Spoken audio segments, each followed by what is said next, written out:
Queridos irmãos e irmãs, estamos iniciando a nossa jornada pelo Ministério Público de Jesus, segundo São Mateus.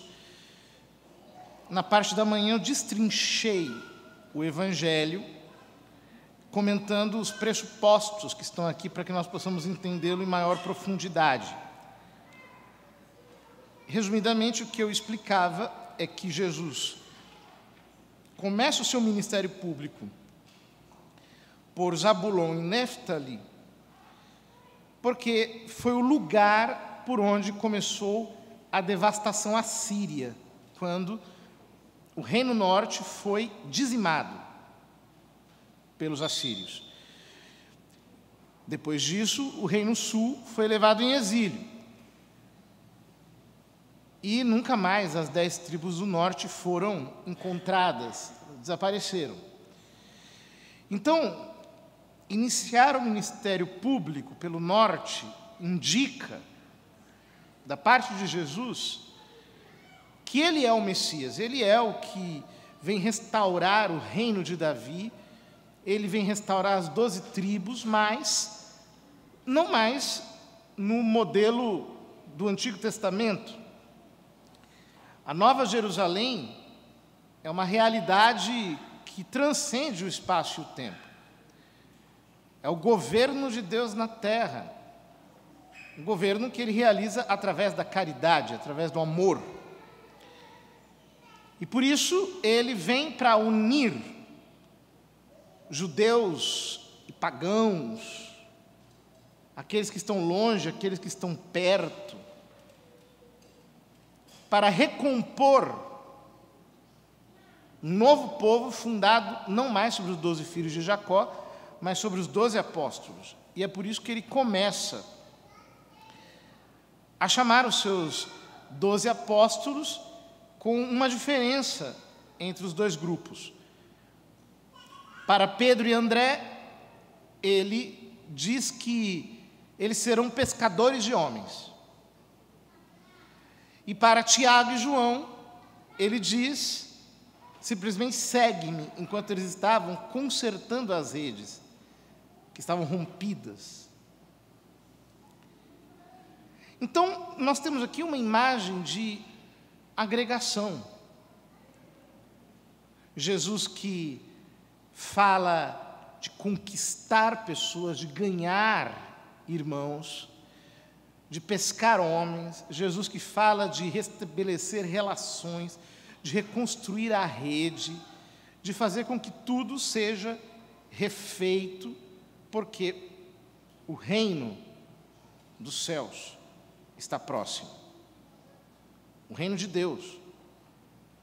Deus que faz com que os seus filhos estejam em sintonia com Ele. Em confronto com isso está a segunda leitura de hoje. A primeira leitura é a repetição da profecia de Isaías, que é lida no corpo do Evangelho, mas a segunda leitura é uma advertência à comunidade de Corinto. Eu explicava também na semana passada que São Paulo, depois de pregar em Atenas, ele utilizou aquela retórica toda, ele foi para Corinto e passou 1 ano e meio ali, pregando. Houve uma confusão com os judeus, então ele teve que sair de lá, foi para a região da Síria. Áquila e Priscila saíram com ele de Corinto, pararam em Éfeso. E quando os dois param em Éfeso, conhecem Apolo, que era um judeu convertido ao cristianismo, mas que, apesar de conhecer muito as Escrituras e de ser muito versado, muito talentoso, ele não conhecia o Evangelho por inteiro, faltavam vários elementos. Então, Áquila e Priscila o catequizam, explicam para ele o Evangelho e o animam a ir para Corinto. Ele vai e continua a obra que São Paulo começou a plantar. Prega na comunidade de Corinto. Mas o que acontece? começam a aparecer divisões. Coisa que acontece às vezes em qualquer comunidade. Por isso São Paulo escreve: irmãos, eu vos exorto pelo nome do Senhor nosso Jesus Cristo, a que sejais todos concordes uns com os outros, e não admitais schismata entre vós, cismas, divisões entre vós. Pelo contrário, sede bem unidos e concordes no falar e no pensar. Isso é importante, porque não basta falar as mesmas coisas, é preciso haver uma unidade de pensamento. E ele explica o porquê ele faz essa advertência. Ele diz: pessoas da família de Cloé informaram-me a vosso respeito, meus irmãos, que está havendo contendas entre vós, brigas.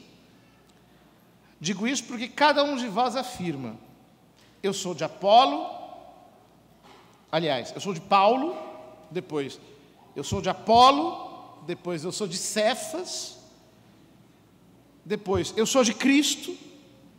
E ele pergunta: será que Cristo está dividido? Acaso Paulo é que foi crucificado por amor de vós? De fato, Cristo não me enviou para batizar, mas para pregar a boa nova da salvação, sem me valer dos recursos da oratória, para não privar a cruz de Cristo da sua força própria.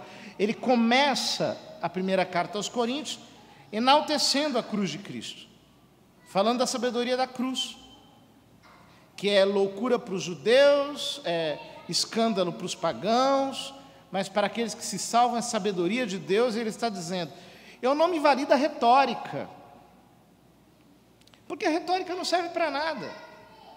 Eu falei com simplicidade para que a força do Evangelho aparecesse no meio de vocês. Então, o que Paulo está dizendo, de uma maneira muito discreta, é que, embora ele não seja tão eloquente quanto Apolo, ou pelo menos ele não se demonstrou tão eloquente quanto Apolo, não tem sentido que a comunidade de Corinto se divida, dizendo: nossa, Apolo é que é o grande pregador, ele é um homem eloquente, ele fala muito bem, é um retor impecável. Paulo, coitado, era um homem muito simples, muito humilde, ele tinha uma pregação muito modesta. E outros dizem: não, mas eu sou de Paulo, eu gosto de Paulo, eu gosto do jeito de Paulo, eu gosto da pregação de Paulo. E outros dizem: não, eu não sou de nenhum dos dois, eu sou de Pedro, eu estou com Pedro. E outros dizem: não, eu estou com Cristo, não devo satisfação a ninguém, nem a Pedro, nem a Paulo, não obedeço a ninguém, eu sou o cara, então eu sou direto com o Senhor.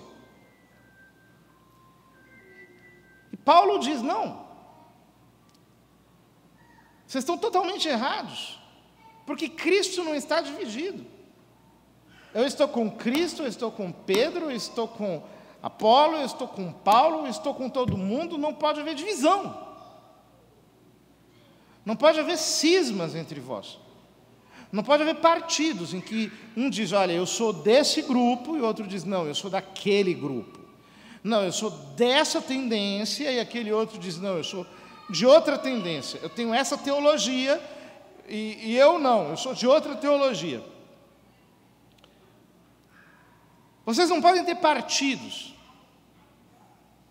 vocês não podem estar faccionados entre vocês. Por quê? Porque Cristo morreu por amor de vós. Cristo morreu pelo ágape que Ele tem por vocês, por esse amor de entrega, esse amor que vai até as últimas consequências, esse amor de quem se doa. E por quê? Se nós assimilamos este amor dele, a consequência é que não haverá facções, não existirá divisão. O amor de Cristo nos levará a ter uma atitude positiva e de caridade para com os irmãos. Ou seja, nós somos a igreja de Deus e nós temos, portanto, a obrigação de praticar entre nós o amor fraterno. aquilo que São Pedro diz nas suas epístolas, a filadelfia, esse amor de uns pelos outros. Qual é o nosso problema? Muitas vezes nós nos esquecemos disso. Nós nos esquecemos e nós começamos a cair realmente na carne. E o que significa cair na carne? É viver exatamente como uma pessoa que não conhece a Cristo vive. Então vejam, um cristão que decai por nível da carne, ele perde a generosidade da caridade. Ele não consegue praticar a caridade com o próximo. Por quê? Ele começa a ver os defeitos, ele começa a ver as falhas, ele começa a ver as fraquezas, porque todos nós somos cheios de defeitos. Não existe ninguém que seja, assim, a prova de defeitos, que tenha seguro de vida contra defeitos. Se alguém for morar comigo, Deus o livre, né? Mas, se isso fosse acontecer, em poucos dias eu começar a ver minhas mazelas, os meus defeitos, porque todo mundo tem. Mas quando nós descemos para o nível da carne, o que acontece? Nós começamos a focar no que há de ruim. Então nós começamos a dizer, mas fulano é assim, ciclano é assim, tal pessoa tem essa dificuldade, tal outra pessoa tem esse defeito. E nós começamos a dividir a igreja. Aí as pessoas começam, por exemplo, a se dividir em função das suas opiniões. Porque eu sou mais de direita, não, eu sou mais de esquerda, não, eu sou corintiano, eu sou palmeirense, eu sou sei lá o quê. Eu gosto mais disso, eu gosto mais daquilo. E começam a se apegar a isso. São Paulo diz, Romanos capítulo 14, acolhei aquele que é fraco na fé, com bondade, sem discutir as suas opiniões.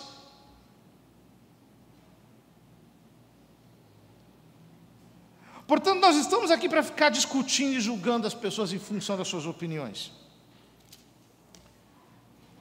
Nós não podemos nos comportar como pessoas que estão o tempo todo apontando o dedo e dizendo, mas a pessoa fez assim, não, ele é assim, ele tem esse estilo de vida. Acolher quem é fraco. De São Paulo, acolher quem é fraco. Ele diz mais, um pouco mais adiante, nenhum de nós vive para si e ninguém morre para si. Se vivemos, vivemos para o Senhor. Se morremos, morremos para o Senhor. E ele diz, deixemos, pois, de nos julgar uns aos outros, antes cuidai em não pôr um tropeço diante do vosso irmão, ou dar-lhe ocasião de queda. Mas, ele diz, nós que somos fortes, devemos suportar os fracos, e não agir a nosso modo. Cada um de vós procure contentar o próximo para seu bem, visando a sua edificação. Cristo não se agradou a si mesmo, pelo contrário, como está escrito, os insultos dos que vos ultrajam caíram sobre mim. Ora, tudo quanto outrora foi escrito para a nossa instrução, a fim de que pela perseverança e pela consolação que dão as Escrituras tenhamos esperança. O Deus da perseverança e da consolação vos conceda o mesmo sentimento uns para com os outros, segundo Jesus Cristo, para que com um só coração e uma só voz glorifiqueis a Deus, Pai de nosso Senhor Jesus Cristo. Essas exortações que ele dá na carta aos Romanos têm que nos fazer pensar. Eu tenho que contentar o meu irmão. Eu tenho que alegrar o meu irmão. Eu tenho que ter para com o meu irmão atitude de compreensão, de perdão, de generosidade. Eu não posso ser como uma pessoa doente, infantil, que fica o tempo todo atacando as pessoas ou faccionando. Não, esse aqui é o meu grupo, são os meus amigos, a minha galera, a minha amizade, os outros não. Ah, mas fulano fez o que eu não queria, ele se juntou com outro e eu não estou aprovando, então logo eu já não falo mais, eu nego a palavra, eu já não cumprimento. Isso não é coisa de Deus. Isso não pode existir. Nós temos que ser generosos, bondosos, a caridade nos obriga. A nobreza da caridade nos obriga a ter sentimentos de generosidade e abertura, de acolhida e de simplicidade. A caridade nos obriga a que nós sejamos uns com os outros extremamente condescendentes, ou seja, eu preciso olhar para o meu irmão, para as dificuldades que ele tem e dizer, meu irmão está lutando, e eu valorizo os esforços dele, eu estou aqui para apoiá-lo, para oferecer o meu ombro. Ah, mas eu não gosto de tal pessoa. Não importa. Cumprimenta do mesmo jeito, aprende a gostar. Ah, tal pessoa não me passa pela goela, vai ter que engolir. Isso é caridade para o cristianismo. É a aceitação que me faz não colocar restrições nenhumas para amar. É um amor universal. Porque quando nós não temos essa atitude, nós invalidamos o Evangelho. Vejam, São Paulo diz aos Gálatas, outra comunidade a qual ele repreende. Ele diz, irmãos, se alguém for surpreendido numa falta, vós que sois animados pelo Espírito, admoestai-o em espírito de mansidão. Ou seja, eu não vou humilhar a ninguém, né? Você errou, você está errado. Com aquela atitude incompreensiva de quem não quer convencer, exatamente o que Jesus diz lá no sermão eclesiástico de São Mateus, no capítulo 18, quando ele fala sobre a correção fraterna. Ele diz, primeiro, quando Pedro pergunta, primeiro ele diz, se teu irmão tiver pecado contra ti, vai e corrige-o entre ti e ele. Se ele te ouvir, terás ganho o teu irmão. Terás ganho.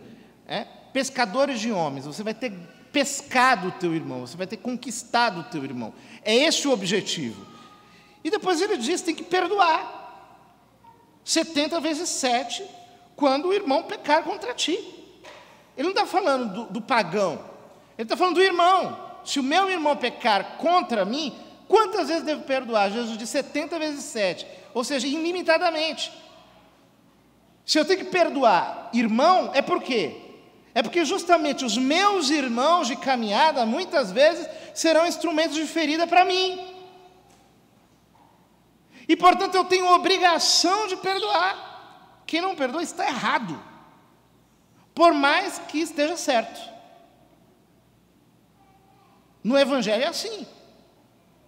Ah, mas você viu o que o outro me fez? Nossa, que desfeita, pisou no meu calo. É verdade mesmo.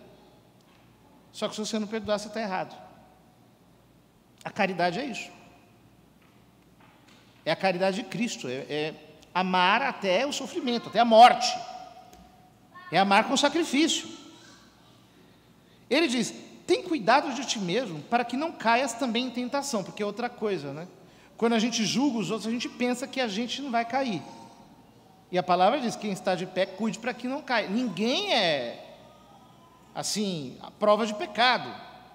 Ajudai-vos uns aos outros a carregar os vossos fardos, e deste modo cumprireis a lei de Cristo.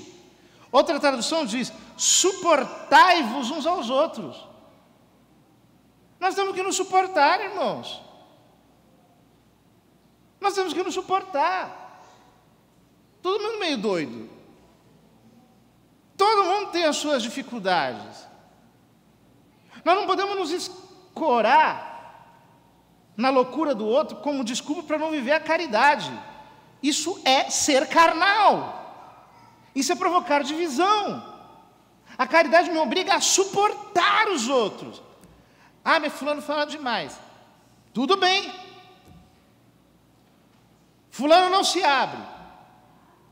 Tudo bem, vamos acolher, vamos acompanhar, vamos ajudar, não vamos criticar, não vamos ficar olhando para os outros de uma maneira torta, não, porque nós temos que nos suportar, nós temos que ter tolerância uns pelos outros, isso é igreja. Diz ele, quem pensa ser alguma coisa, não sendo nada, engana-se a si mesmo. Cada um examine o seu procedimento, então poderá gloriar-se do que lhe pertence, e não do que pertence a outro, pois cada um deve carregar o seu próprio fardo. Olha, todos nós precisamos ser muito atentos a isso. Todos nós precisamos praticar o amor fraterno. São Pedro nos diz isso na sua epístola. Ele nos exorta a crescer. Ele diz, 2 de Pedro 5, aliás, 1, versículo 5. Esforçai-vos, quanto possível, por unir à vossa fé a virtude. Que não adianta a pessoa crer apenas. Se ela não for virtuosa, se a fé não melhora ela, é melhor ela voltar para casa. Então a fé tem que acrescentar a virtude. A virtude, ele diz, o conhecimento. Mas o conhecimento aqui é a contemplação.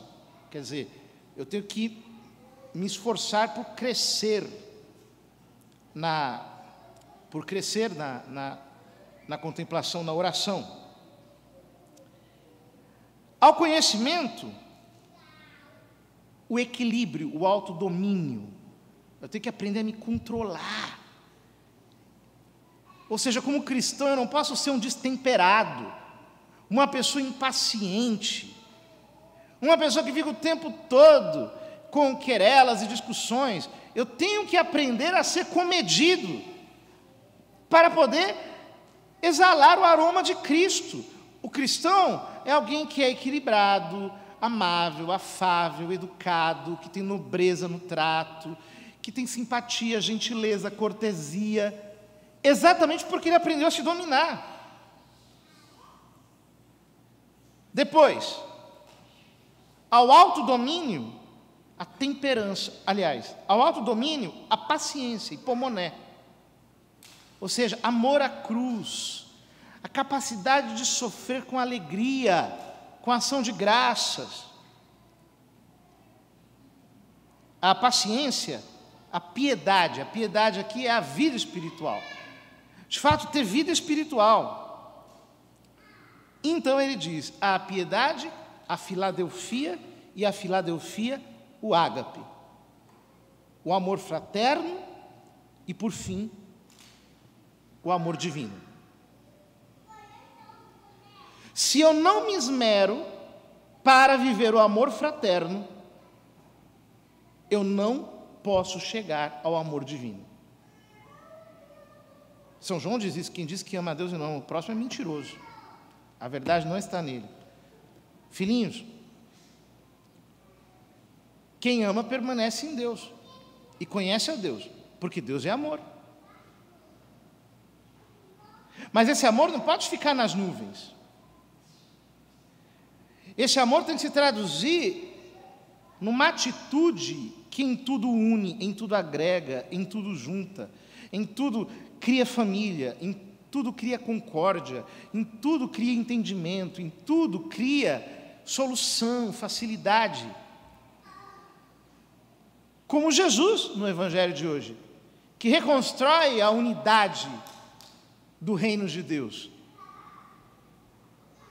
ensinando-nos a ganhar o coração, a conquistar a graça de cada pessoa e, ao mesmo tempo, a recompor as redes e a fazer com que a nossa vida possa ser construída sobre a solidez de relacionamentos que sejam iluminados pela caridade. e aquecidos pelo seu fogo. Irmãos, pensemos, nós temos vivido a caridade, para nós, e isso para nós católicos é uma coisa que é claríssima, os pecados contra a caridade são sempre pecados mortais. Então, por exemplo, se você não tem benevolência pela pessoa, você está em pecado grave, não pode comungar, porque nós temos que querer o bem para os outros. Ah, mas fulano é meu inimigo. Tudo bem, mas eu quero o bem dele, eu não quero mal para ele, não. Eu quero me vingar, isso não é cristianismo, está errado. Ah, eu estou magoado, fulano me magoou. Tudo bem, a gente fica às vezes magoado, mas eu quero bem, eu não quero mal. Se eu não tenho benevolência pelo próximo, eu estou em pecado. Eu não posso hospedar raiva, rancor, falta de perdão, incompreensão, sentimentos de vingança no meu coração. São Paulo diz, olha, tende em vós os mesmos sentimentos que havia em Cristo Jesus, o qual, e aí ele continua, não fez da sua igualdade com Deus uma usurpação, mas se humilhou, se fez obediente, até a morte, morte de cruz. Ou seja, se nós não temos a disposição de nos humilhar, de ser obediente à vontade do Senhor, nós não conseguimos ter os sentimentos de Cristo. Nós vamos ficar como crianças, sempre birrentas, querendo fazer a nossa vontade, andando apenas com quem diz aquilo que a gente gosta de ouvir, levando conversas de um lado para o outro sem necessidade, dificultando, criando tensão, fazendo com que a vida dos irmãos se torne um peso, ao invés de se tornar mais leve pela nossa presença. Se nós não estamos dispostos a nos humilhar dia após dia, nós não conseguimos viver a caridade. Para viver a caridade, nós precisaremos muitas vezes perder, nós precisaremos muitas vezes, segundo os critérios da carne, ser feitos de trouxa. Porque caridade é isso. Ah, mas você não vê o que fulano está fazendo, não tem vergonha na cara. Vamos dar uma chance para o cara, né? De novo, mais uma vez. Por quê? Essa é a lei de Cristo.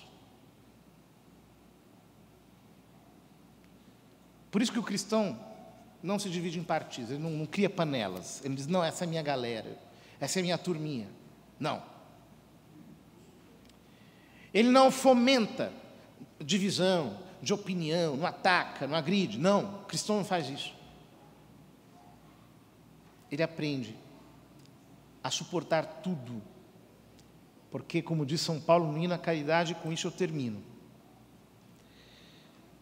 Nesse hino que é tão citado, até num mundo secular, mas como que desfiliado da sua origem religiosa, né?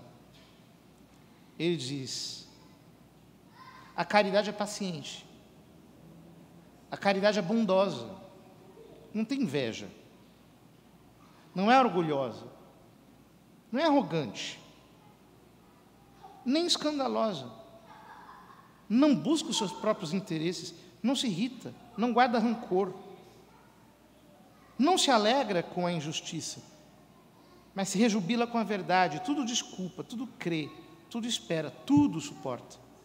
A caridade jamais desaparecerá, as profecias desaparecerão, as línguas cessarão, a ciência acabará. A nossa ciência é parcial, a nossa profecia imperfeita, mas quando chegar o que é perfeito, o imperfeito desaparecerá. Quando eu era criança, falava como criança, pensava como criança, raciocinava como criança. Desde que me tornei homem, eliminei as coisas de criança. Hoje vemos como por um espelho confusamente, mas então veremos face a face. Hoje eu conheço em parte, mas então conhecerei totalmente como sou conhecido. Por ora subsistem a fé, a esperança e a caridade. as três. Porém, a maior delas é a caridade. Essa é a lição fundamental. Quem não aprendeu isso, precisa voltar para o primeiro ano do pré, para aprender, de fato, o que é Evangelho.